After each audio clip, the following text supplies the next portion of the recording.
Hello,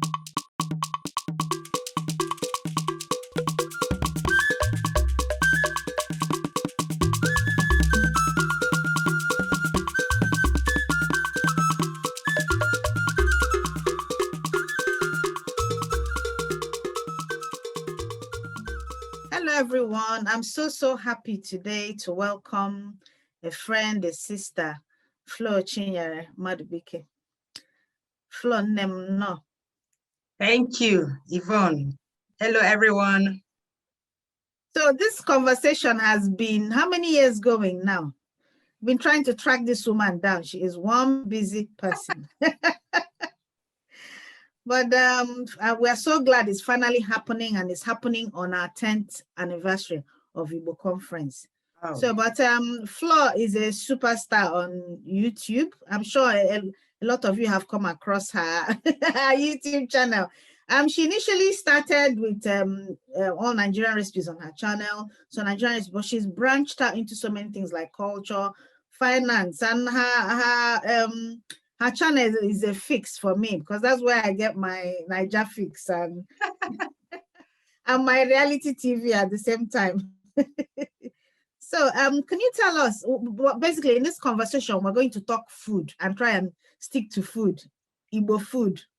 Mm-hmm. So can you start telling us, how did you just start this channel and your journey into exploring Nigerian and Igbo food?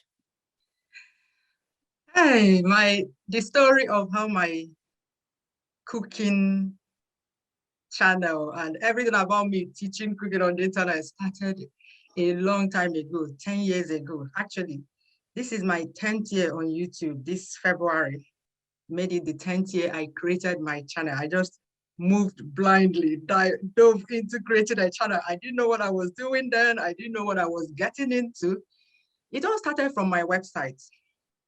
I work in oil exploration. So when I was pregnant for my daughter in 2010, I was at home, because once you're pregnant in my industry, you don't go offshore. So I was at home.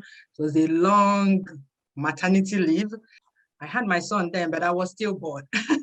So I wanted to beef up my coding skills, because I had a little bit of coding skills at that time.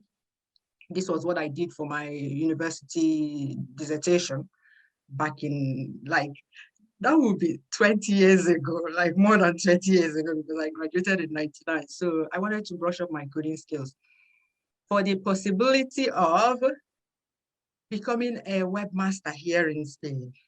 You see the long story, the web, the things that go on through our heads. So because it was easy for me going offshore when I had just my son, but with another one on the way, it became imperative that I would have to find an alternative, because leaving 2 kids here and going away for 5 weeks at a time at that time was, yeah, giving me popcorn head. So this was I was trying to create an option for myself. So I used the period, my 9-month period at home, to do that.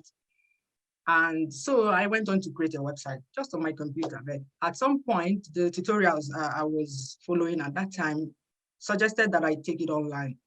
Yvonne, you're into this kind of digital stuff now, so you know how you can create a web page on your computer. It works fine, but as soon as it goes live, it will break in Safari, Netscape, or Internet Explorer, you know, what the browsers we had in those days. So that was the only thing I wanted to do. So I went on. I was supposed to sign up for just 1 month. I mean, the minimum I could sign up, but there was a promo about 3 months. So I started to take the 3 months, because it will give me a lot more time to look at the website in detail, you know.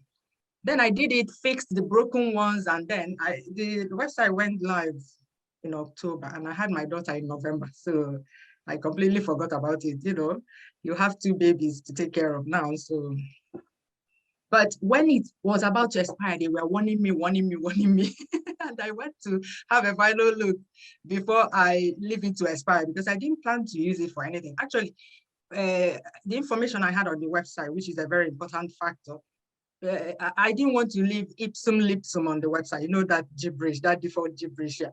So I decided to go with recipes, like scanty recipes, because they were information that came to me without thinking. So that was the link between me and recipes, because everybody keep asking why recipes. I mean, my friends that know me, that know that in as much as I know how to cook, I don't like cooking. So same here. I don't necessarily enjoy cooking, but I know how to cook. Yeah. So that was how it happened. So when I went to the email section of the website, I started seeing emails from people asking me more questions, even thanking me for what I considered scanty recipes I left at that time. So that was when I knew it was my calling. And then I said, there's no way I could leave these people high and dry. In fact, Yvonne, you will see some emails like, "You are my last hope. I married someone in Igbo land. I married in another tribe. I'm not Nigerian. I married a Nigerian. My in-laws don't want to teach me." Like such deep stuff. And I'm like, I was like, I get that as well with when I'm putting up Igbo materials, Igbo learning materials. You see people saying, "Oh, I'm not Igbo. I'm African American. I want to learn Igbo, and I don't like the way they speak Igbo, and I don't understand what they're saying." Exactly. Yeah. You want to be like involved in the culture about where you're married or something like that. So that was how it started. And I started responding, started uploading the site. In fact, by the time I finished reading the emails, I had so many recipes on my list that there was no way even though at that time, I knew that I lived outside Nigeria and in a place where I lived in, Yvonne, we could not even buy black-eyed beans here. I'm telling you black-eyed beans because it's the most popular Nigerian-related ingredient we have. In those days, we used all-purpose flour to cook bitter leaf soup. We use all-purpose flour as thickener. Yet I jumped in because of what did it for me was some of those emails. That's all I can say. And I said, once there's a will, there's a way. And there's a way. And I think that's why that's why people take to you so much, because take to you and your teaching so much, because you always find a way around challenges that you have with them, cooking ingredients, storing food and everything. Yeah, I have all the people following me that are not afraid to ask questions, to thank for that. Because when I make videos, some people will be like, by the time they get to probably they were at the 3rd minute, and then they ask a question, and by the time they get to say the 5th minute, I would have answered the question. They'll be like, also people will say, I was just about to ask that question and you already answered it. How did you know? It's because before I make a video, there is like lots of questions for me to answer in the video, and I try, I have my way of integrating it. And that's the fantastic thing about when you come into internet marketing, you're giving people what they're asking for. Exactly. And that makes it they'll keep coming back for more. Yeah. So now, because now you have 364,000 subscribers. I know you're not counting. I'm counting. I know it's 300 and something. Almost 400,000 subscribers. And now you have a second channel, the finance channel. Yes. But I had to separate the finance, yes, because that's a whole different thing altogether. Yeah. So in your years of recipes and your craft with food, what has been the greatest challenge? And I mean, we just mentioned it in sourcing and finding alternatives for foods. What kind of things have you had to use as alternatives to make it as authentic? For example, I love ora soup so much, and then of course I made a beeline for your ora soup, and then your ora soup alternative with spinach. I love that one so much. So go on and tell us how you found alternatives to food. First of all, I'm still, but I gave my mom so much help growing up. I mean, so my daughter, I think my daughter took after me. And sometimes when I shout, I just remind myself, you were worse. And then I calm down a little bit. I'm the most picky person when it comes to food. Like, I'm so selective about what I what I eat. So, and I regard myself as someone with the most authentic Igbo taste buds. I always tell people call me, I travel to a lot of places just to make, what do you call it, a taste test. Taste test, yeah. to confirm that what they're cooking, it has the authentic taste. Yeah, because I'm very picky and my taste buds are so sharp. I can taste a meal now and I can tell you what I used to prepare the meal, something like that. So that's why, and I will keep trying till I find that thing that gives me the taste of home. I will never give up. So that's why I keep testing different things. And again, when people ask me, oh, this is the only thing I have, because even in spite of all the alternatives I put out, there are still people that live in very remote places, remote in the sense of not a single Nigerian live there. Maybe they found themselves there because they are in school. Some places like Russia, you can't find any closely related Nigerian ingredients there. So, and then they will tell me, this is what I have. Can you try it and see if it works? Because people trust me to try these things, or tell them for sure, don't use this one, it doesn't work, or something like that. So, and I'll promise to try it. And when I have the time, I'll try it. And then that's why I've tried so many things over so many different times, maybe from people. And when I see a vegetable here in the supermarket, I look at the texture checks out, I then buy it and then try it and see if it works. And because I know that, for instance, Ora, something like Ora is so unique that I've never seen any vegetable like it, even in texture. Even the baby spinach that we try to use, it's not the same, because Ora is so thin and shiny. So thin and at the same time very smooth as well. Very smooth. Like I've never seen anything like it. I mean, I can go to a strange country, like when I travel, and I keep looking at their leaves to find if anything looks even close, not to talk of taste. So that's the thing. And because spinach is the most common here, the closest, I just use that and add uziza, because sometimes that uziza can mask the taste, can confuse your taste buds and make it can make it blend. Yeah.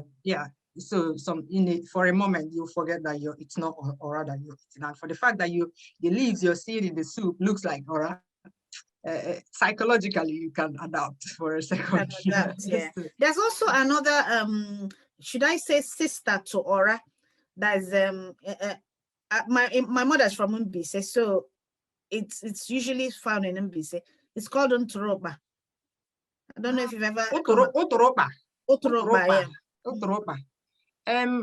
It's in Enugu State as well, I think. Because, oh, really? Okay. Yeah, I remember one of our neighbors, they used to eat it. It looks like Ora. It's soft and slimy, and it looks like Ora, but it's much more tender. It's like arera. It's a bit like arera. Arera, yeah, something like that. What's the English word for arera? I don't know. It's kerenkerem. I know jute. I don't know. Okay. Kerenkerem is jute leaves. That's a weed. Oh, wait. Okay. Oh, wow. Kerenkerem and arera have the same characteristics, because that's slimy texture. Yeah. When you cut it. But kerenkerem has zigzag edges. Yeah. From the name, zigzag edges, and arera has oval shape, but they have the same behavior in the soup. Yeah. It reminds me of when we're playing as children, using it to cook. Yes, there's a weed. Yeah, there's another weed that is like that resembles it. Yeah, we used it to cook obonos. with tomato. And then again, Esim final Niaja. Oh my God. Oh, and I have this enduring memory of trying to cook, and then one day saying, no, I have to get Maggi from the kitchen. And I got Maggi, and then I decided to just pop one in my mouth because I felt it tasted good. And of course, you can imagine what happened. Tasted horribly wrong, and it's because I was quite cheeky and naughty as a little girl. So yeah, but then again, my name is Chioma, so what do you expect? So this politics about palm oil, you see people saying, oh, palm oil is unhealthy and use this, use that. I would really like us to talk about it because it's made people turn away from palm oil and then try to use alternatives, and it's not the same.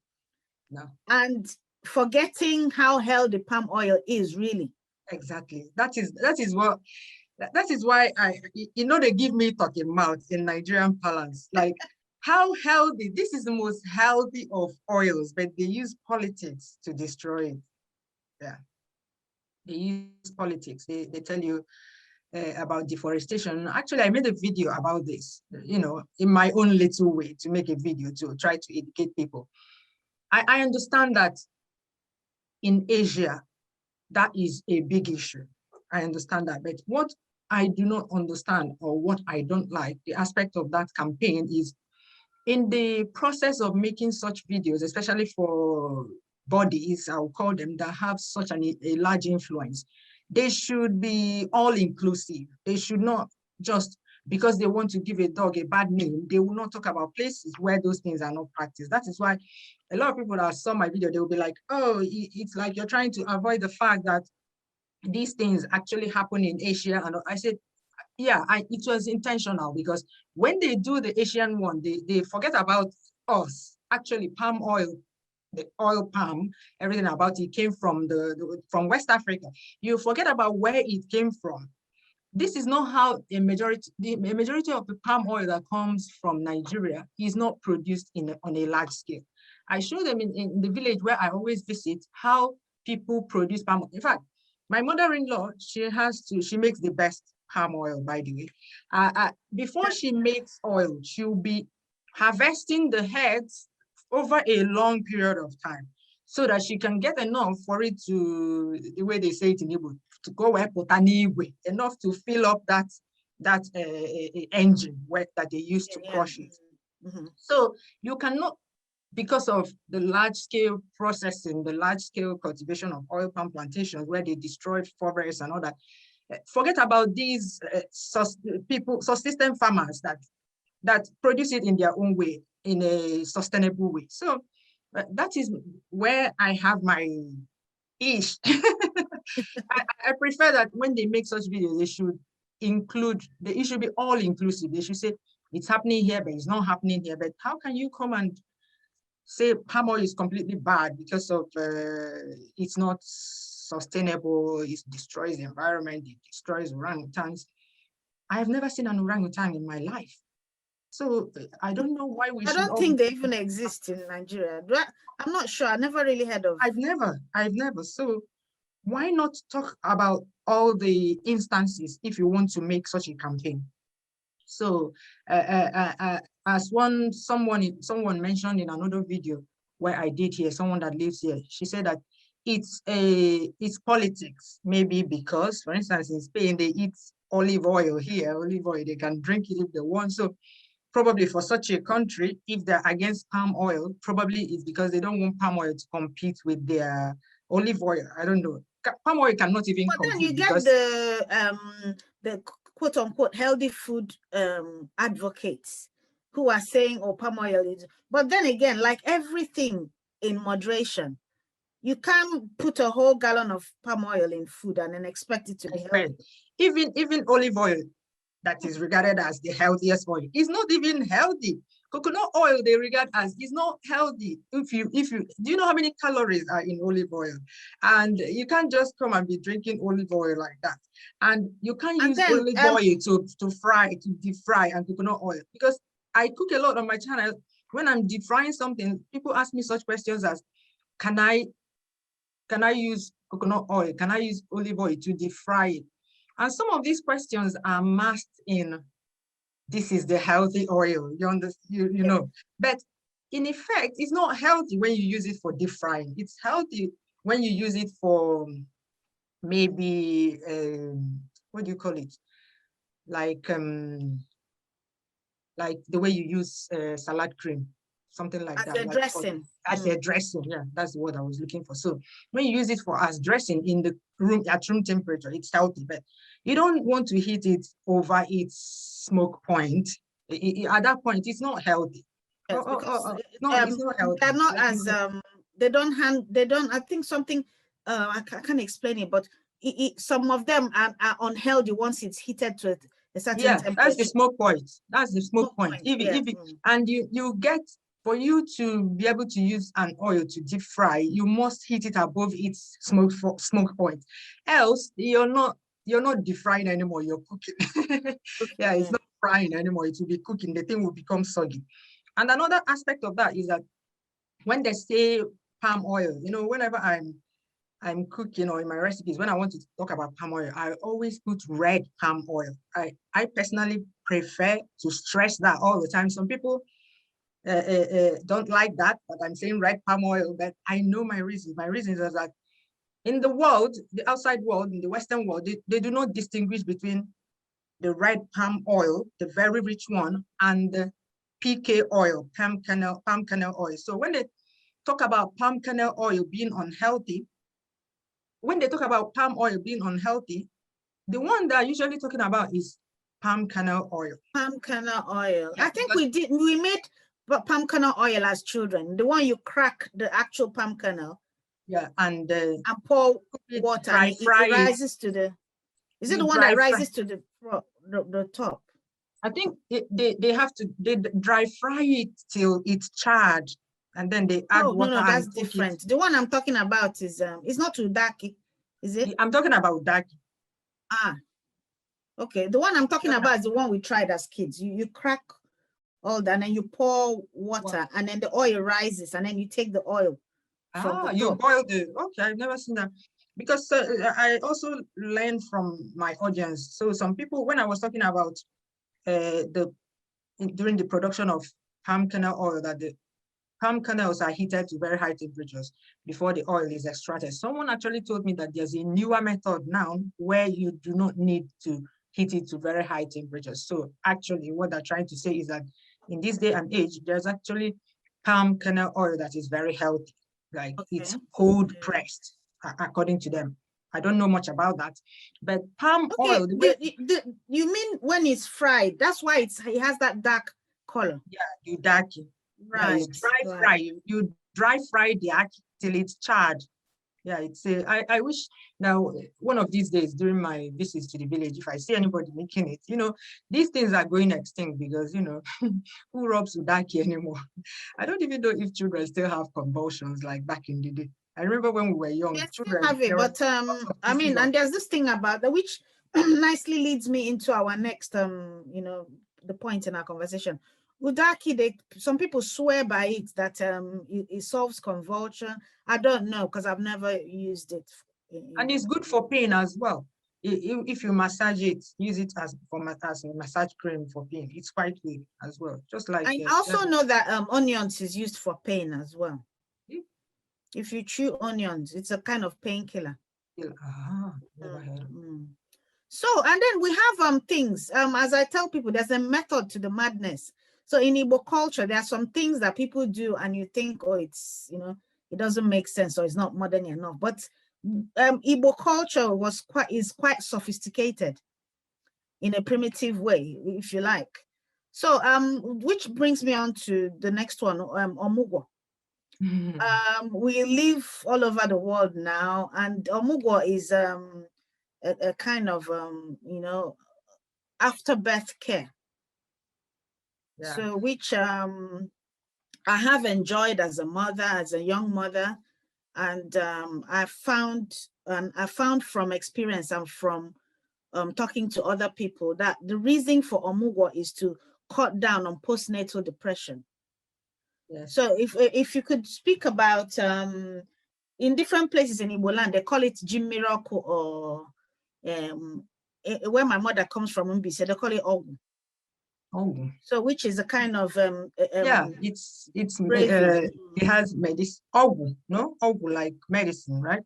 No, they call it Ogu, but it's just because of the herbs they use. Oh, yeah, okay. Yeah, but Mmiri Ogu, it's with cooked with yam as well.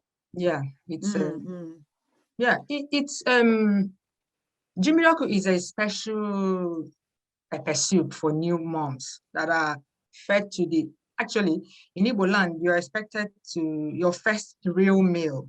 You know, in those days, women would go to the hospital and the next day, I mean, if everything went well, the next day they are back home. I remember in those days, my mom is a retired teacher. So then she was still teaching. She would go to school. And then from there, she'll go into labor and go to the hospital from there. And then she'll probably come, depending on the time, she'll probably come back that evening with a baby. So we used to say that mommy went to buy a baby or something like that, because that's what it seemed like she just went out and brought the baby. So it's expected that the first meal that the new mom would eat is this Jim Miracle, because it helps cleanse the uterus of what is left in there. Yeah. And so it's a kind of you can call it a cure, a medicine, because actually normally I don't want to eat that pepper soup normally if I'm not if I'm not, you know, Mugo, because it's so, the spices used in it are so strong, so hot, so uncomfortable to eat. And there's a reason for that, because those spices, especially, I don't know if it's Uda, isn't it? Uda, Uziza, both of them are there. So Uda and Uziza combined, yeah, what they do is they contract the womb. The womb. To get the womb to go back to the previous size before, you know, the pregnancy expanded the womb. So I remember once I was pregnant and I was trying to eat something that had Oda in it. And a friend of mine screamed and said, don't. And I'm like, why? And she said that would induce labor. It may, for some people, depending. It may, depends, yeah. So she said it's better you don't try anything. Yeah, because it contracts the womb, yeah. Especially in the first trimester. Yeah, I also advise people that are trying to conceive, not just the women, because when we say TTC, we think about women only. No, not just the women, even the men, because the older can make the little men's, the little things swim backwards. Yeah. So nobody knows actually, but because it's related to that, like contracting the womb, it may, especially in the first trimester, I advise people not to add it. Like when preparing masala soup, which is something that is similar to this new mom pepper soup. Some people, I don't prepare it with Oda and those because yeah, it throws up the taste for me. But some people say that without those two, they can't prepare offensive. I said, okay, fine. But if you're TTC, if you're newly pregnant, maybe in the first trimester, I mean, a lot of women, they will be pregnant, they'll be jumping from one story building down and carrying everything. Nothing will happen to them. But, you know, some people, if they're as much as carry a grocery bag, a lot will happen. So I just say, just be careful, just know this information, because a lot of people do not relate Oda to that. Yeah, especially Oda, that's Oda. It's a strong spice. An acquired taste. It's strong. It's very medicinal. It's strong. So I would be careful. So yeah, like you said, yeah, probably anybody looking to have a flat tummy after childbirth should make sure they drink omogo pepper soup, no? Like you said that. Is that the new weight loss, the flat new tummy weight secret? Loss, new flattening, tummy flattener. Yeah. So what other foods have you found to be, or ingredients rather, have you found to be medicinal? Because people talk about onubo, bitter leaf. That's what I was going to say. Bitter leaf okay. is quite medicinal. You know, but unfortunately, the way we use bitter leaf is that we wash off all the potency the beneficial parts, because of course if you add bitter leaf just like that, you slice it like go and put in your meal, you know that you're not going to eat that meal, right?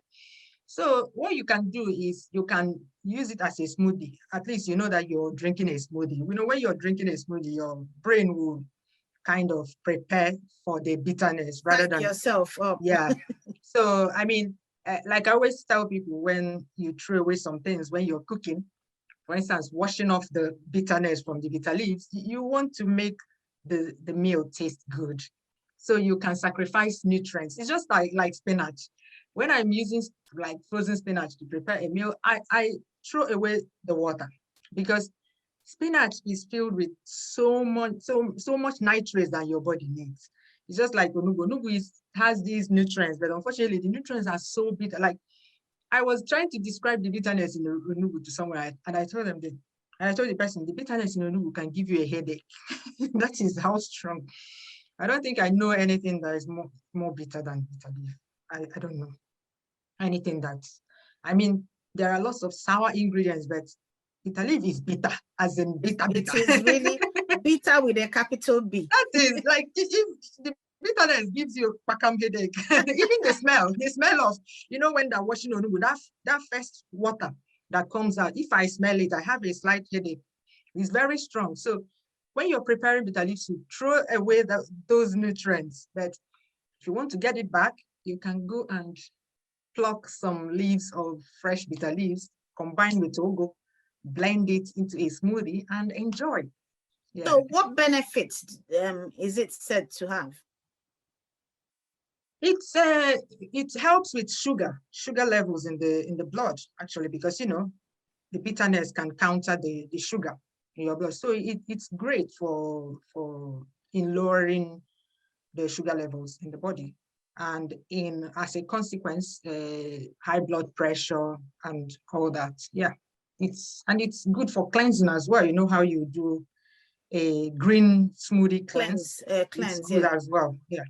Because it can, the toxins in the body, it can just counter it. Yeah, bitter leaf is, I'm sure if we start looking, there are many more, but these are the two main ones that come to mind right now. Yeah. So what, being that you live in Spain and food is not readily available, Igbo food and ingredients, how do you, preserve some of your food? I know your latest video talks about freezing okra. Okra, yeah. Yeah, I quickly went and watched it because okra is always spoiling for me, and yeah, and it's painful, right? It's so painful, honestly. Yeah, freezer is your best friend in a Nigerian kitchen. I always say that. Like when some people report their husbands to me, and I say, husbands, in Nigeria, it's expected that husbands provide these things, never mind equality. But yeah, husbands, provide a freezer for your wife. It will save you time. It will save you money, because when you buy food in large quantities, it's cheaper for you. And that way you can also go to the big markets where you can buy them wholesale. For instance, a place like Lagos, you can go to, say, Oyinbo market and buy cheaper and in large quantity. And if you live in Nigeria, you have to buy a power generator as well to accommodate that freezer because of our incessant power cuts. So yeah, it's very, very important in the Nigerian kitchen. There are some things, some people say you can dry some things, but personally, I believe that when you dry anything, it's lost the taste and the nutrients. So it's not appetizing to me anymore.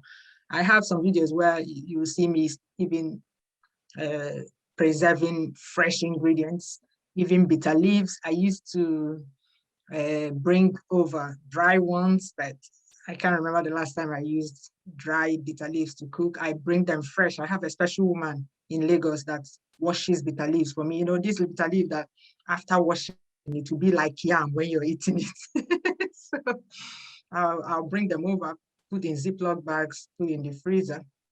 It can last for a year. Yeah, for a year. So long as it's completely frozen all the time, it can last for much longer than normal vegetables. That's the very good thing about bitter leaf, because once you put it out in the sun to wilt, especially the way we wash bitter leaves in Igbo land, we leave it out in the sun to wilt a little bit, not really dry, like just then you wash it. It makes the leaf strong, unlike fresh vegetables. So makes it more durable, like it doesn't break off. Yeah. So it helps it store much longer in the freezer than all these fresh vegetables. So yeah, that's my chosen way of preserving food these days so that they remain fresh. Yeah, with the freezer. That's it. freezer. Then the okra one, what did you call it again? I think flash freezing. Yeah, flash freeze. That's not my term. It's used in the food industry to freeze something quickly. That will ensure that it doesn't change color, because a lot of people were telling me that when they froze okra in the past, that it still changed color in the freezer. But if you do the flash freezing, it will freeze it really quickly, and then you can put it back in the freezer. Like, you can separate them and put it back in the freezer. That way it wouldn't change color. Like if you packed it in like put it in a lot of it, the inside may not freeze really fast because it's, and then it darkens as well. Yeah. So it's used in the food industry. That's the recommended method of freezing food. Yeah. Even for instance, if you're going to freeze fruits that you want to be using in smoothies, it's best to spread them out and flash freeze them, and then you can put them in the, rather than just packing them in Ziploc bags and putting in the freezer. It doesn't freeze really fast as much as when you flash freeze them. Yeah, something like that. Because another way I preserve, like yam, when I buy yam, I peel it and then dice it and then put in the freezer. Yeah, so that's the next video going up now. Yeah, because we're doing the frozen ingredients series now on my channel. Okay, yeah. So everyone, just check out Flo's channel. So I just refer to it over and over again. For so even old videos that she's got, I learn something new each time I watch anyone. Yeah. So what is the most challenging Igbo or Nigerian dish you've ever cooked?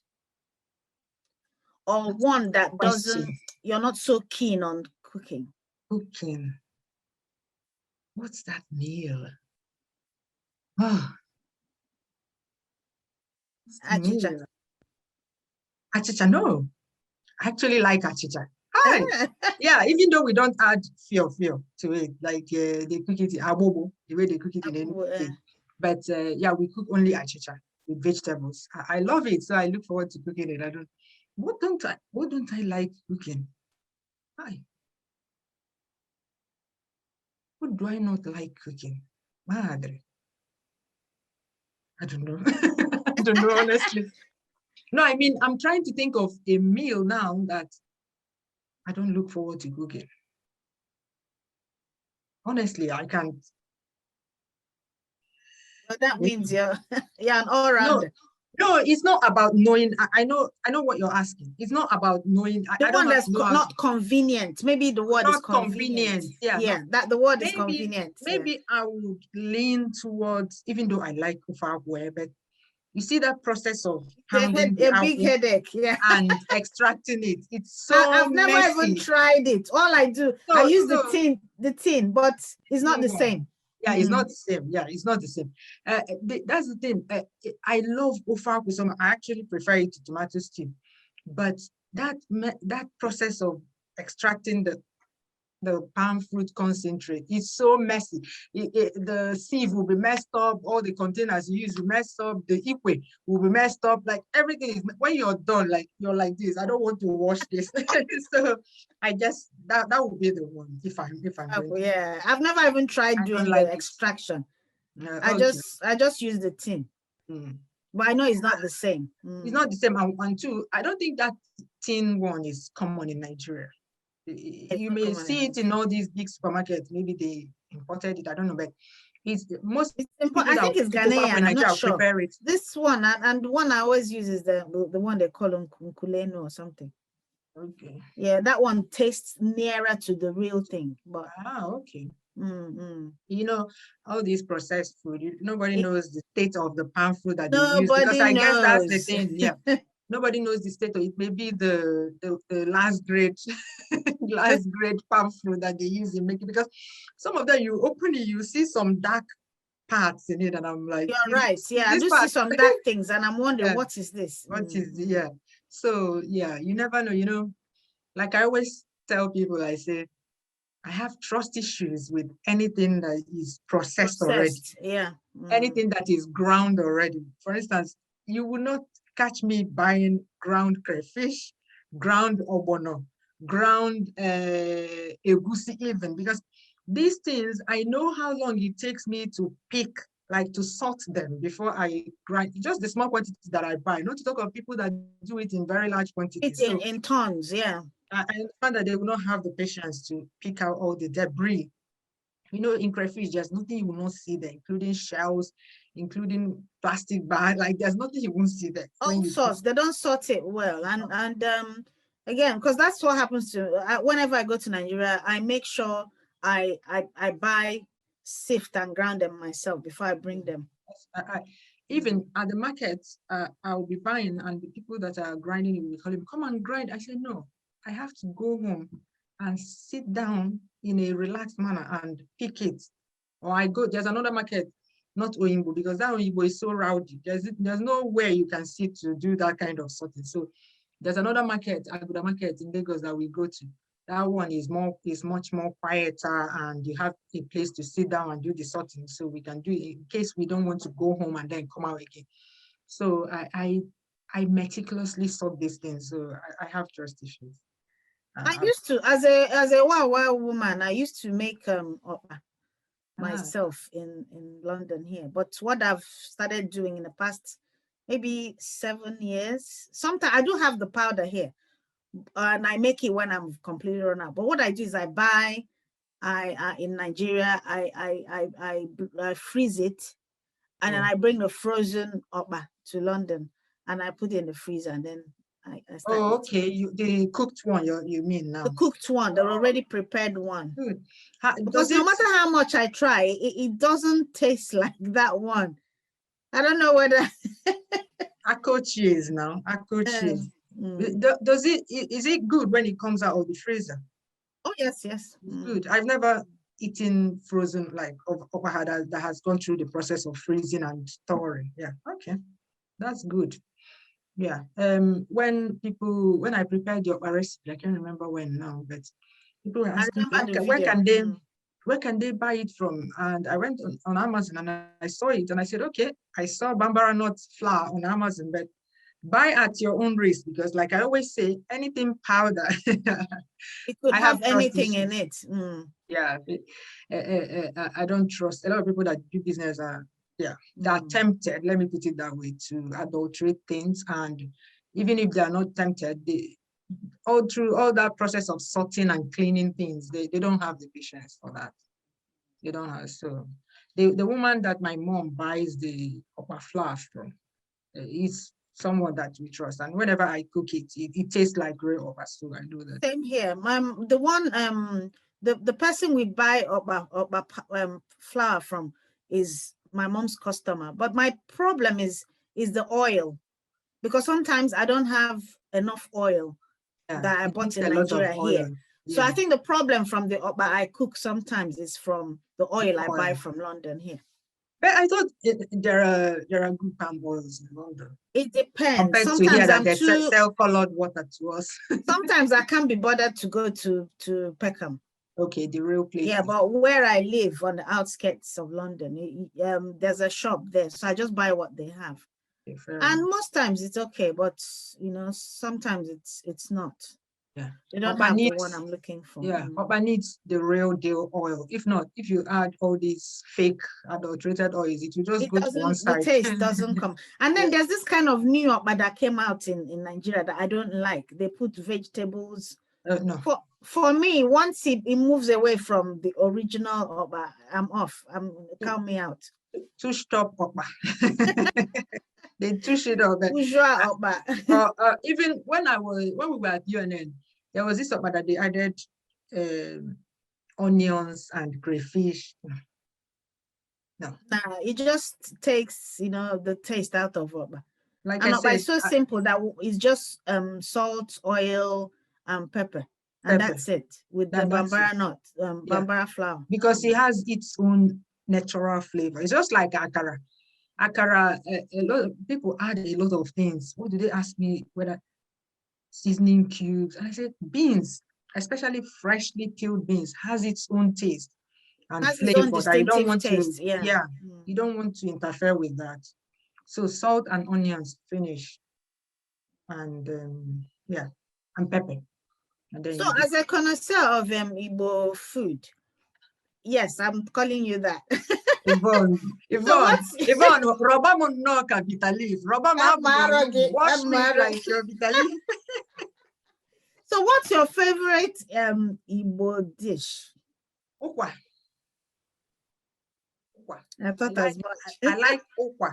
Like, I mean, I just want to go away from swallow, because if it's swallow, it will be bitter leaf and bitter leaf soup. And as an Agolo girl, it must be bitter leaf. As an Agolo girl. Hey, we know we cook the best now, but in the day we will not agree. We will never agree. They will come and fight us. we say that they cook the best. Yeah, but when I go away from that, okwa, I like okwa when prepared both ways, whether you prepare it as jollof or you prepare it as, in fact, I prefer the pepper soup one. I call it pepper soup, like the one that has the water in it, you cook it plain, yeah, without adding oil, just add either nchang or bitter leaf, one bitter leaf. It has that bitter leaf with the bitterness and the sweet taste of okwa has this kind of flavor that it gives me. The combo is out of this world. So I actually like it. And then you see the oil, the natural oil of the okwa that floats on top. Hey, I love it. I love it. And when you're cooking the jollof one, don't add a lot of ingredients to it as well. Just because it also has that taste. Mm-hmm. It's the oil and oil and fish, dry and fish. Yeah. Yeah. I like okwa. And then abacha, do you make abacha with ehuru? Yes. I add ehuru as the seasoning. Yeah, it brings out the taste in the abacha. It adds a certain kind of taste to it. Yeah, I make it with ehuru. Ehuru is a wonderful spice. Oh my God. Yeah, it is. You add it to a meal. Like, for instance, when I prepare pepper soup, that's the only spice I use.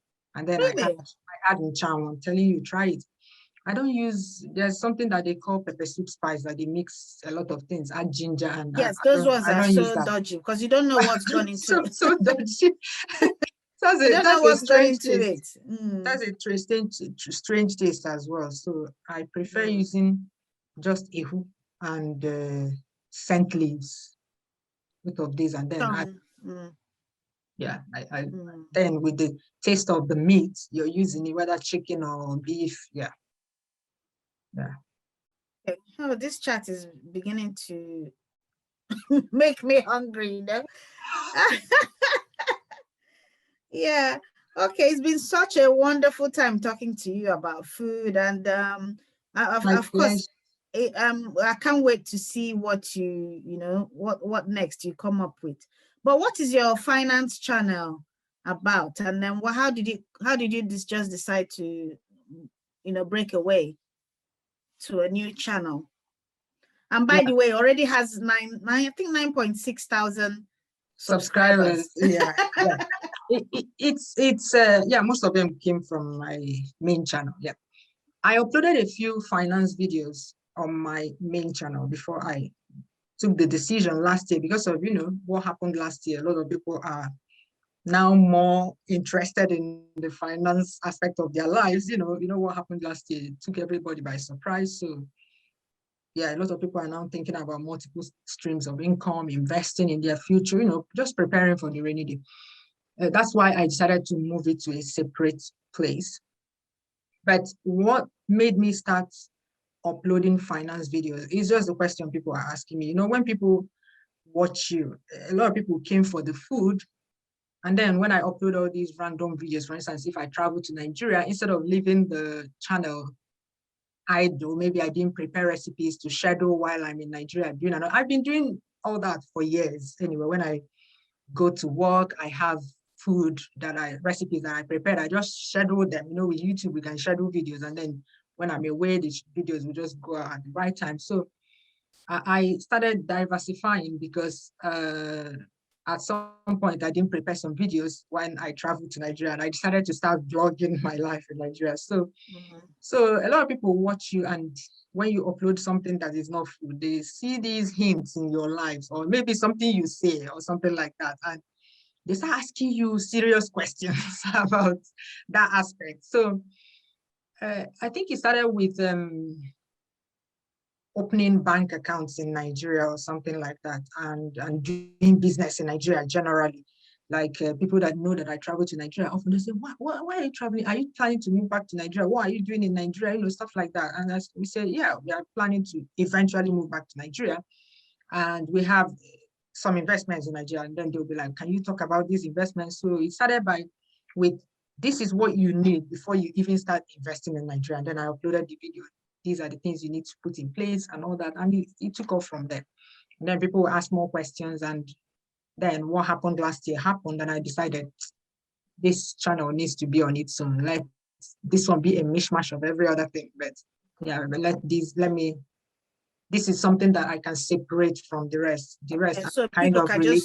just, focus on, exactly. On that one. Yeah. Yeah, that's just why, because I'm not a promoter of, I'm not an advocate of running two channels, because one channel is stressful enough. Work, yeah. Yeah, because now if you upload on this channel, that means you have to be consistent on two channels, because the people on this channel will be waiting for you to upload something. They don't care if you uploaded on the other channel, they will still be waiting for you over here. But if everything is on one channel, you just have to be consistent on one channel. So yeah, so it had to happen. That's it. Yeah. It's been a fantastic conversation with you, and this is the first of many appearances on IgboConference. Let me just tell you, because next thing, when the virus clears, you're going to fly down to London and do a cooking class or a taster session. Where let this Koro leave us. I know, because it's been a defining moment, because in as much as it's wreaked so much havoc and devastation, it's also helped people think about themselves, what they're doing with their lives, and where they are and where they want to go. Especially like you mentioned, many people lost incomes and are looking for different ways to make money and different avenues of earning money. And we also learned what is important in life and what is not, because definitely sometimes we take this life so seriously that we're focused on team womb. But now we've seen that actually the world can grind to a halt, and life There's continues. Nothing anybody can do about it. And a lot of companies that thought that working from home was impossible now see, oh, it's possible. In fact, here in Spain, they're talking about having a 4-day work week, so we have a longer weekend. Wow, I would love something that. like that. So it's Monday through Thursday now. It's still a proposal, they haven't started, but yeah, they're talking about it. So yeah, the society is looking at life from a different angle, different way. Yeah, if it's something positive that comes out of all this, that's a welcome development. Anyway, it's been a fantastic time. Thank you for making out time to chat with us. And then we're dragging you down here next year, hopefully, or wherever we decide to have them. Yeah. Thank you for having me, Yvonne. I look forward to the future, every plan we have for this future. Yeah, I know that both of us, we gel very well when it comes to anything that has to do with Igbo, because some people are like, Flo, you are unapologetically Igbo. I said, yeah, I don't have an option. All right. Thank you so much.